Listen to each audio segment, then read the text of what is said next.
Le roi Louis XVI et Marie-Antoinette ne savaient pas comment s'y prendre pour faire des enfants. Certes, quand ils se marient en 1770, Louis n'a que 15 ans et Marie-Antoinette 14 ans, et leur nuit de noces sera particulièrement calme. Comme toutes les autres nuits pendant lesquelles il ne va pas se passer grand-chose. Et cela va durer 7 ans alors que toute la cour attend avec impatience un héritier.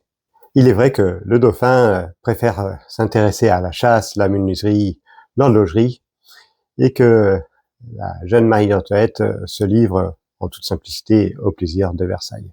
Une insouciance qui va déplaire à sa mère, l'impératrice Marie-Thérèse d'Autriche, qui, par trop impatiente, décide d'envoyer son fils Joseph, le grand frère de Marie-Antoinette, pour accélérer un peu les choses.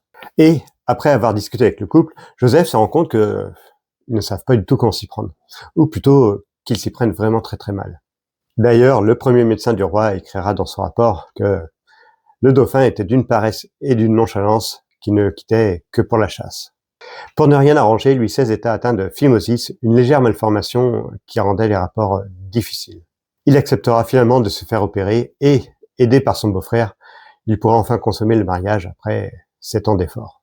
Ainsi, en 1778, la reine donna au roi un premier enfant, une fille, Marie-Thérèse Charlotte de France, surnommée Madame Royale.